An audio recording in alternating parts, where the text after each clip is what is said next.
যাদের ঘরে কন্যা সন্তান আছে তারা ভুলেও তিনটি কাজ করবেন না। মনে রাখবেন, কন্যা সন্তান হচ্ছে রহমত, কন্যা সন্তান হচ্ছে আল্লাহর পক্ষ থেকে নেয়ামত। কিন্তু অনেকেই এই কন্যা সন্তানের কদর করতে জানে না। অনেক বাবা আছে যদি কারো কন্যা সন্তান হয় তখন তারা নাক ছিটকায়, তখন তাদের চেহারার দিকে তাকানো যায় না। তবে কন্যা সন্তান বরকত নিয়ে আসে। আল্লাহ পাক রব্বুল আলামিন যেই ঘরে কন্যা সন্তান থাকে সেই ঘরে রহমত বৃষ্টির মতো নাজিল করেন।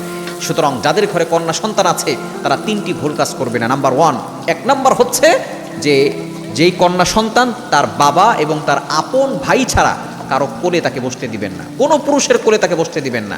আপনারা অনেক সময় ফ্রেন্ডলি কাজ করেন, অনেক সময় দেখা যাচ্ছে সম্পর্ক বজায় রাখার ক্ষেত্রে কন্যা সন্তানকে অমুক পুরুষের সাথে বন্ধুর কোলে আপনি উঠতে দেন। খবরদার, এটা কখনো করবেন না।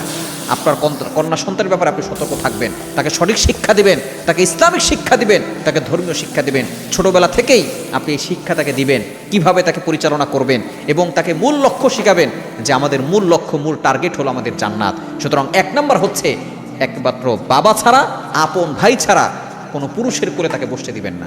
নাম্বার টু, দ্বিতীয় নাম্বার হচ্ছে আপনার কন্যা সন্তানকে কখন আপনি একা ছাড়বেন না। কখন আপনি একা ছাড়বেন আপনার কন্যা সন্তানকে, সে যার বাসায় হোক না কেন।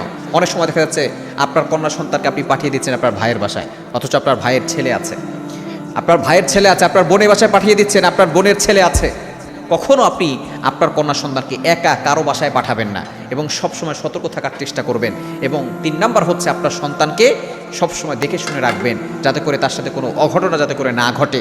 সবসময় খেয়াল রাখার চেষ্টা করবেন এবং ফ্রি হওয়ার চেষ্টা করবেন, যাতে করে আপনার সন্তান আপনার সাথে কোনো কথা বলতে ভয় না পায়। তার সাথে যদি কোনো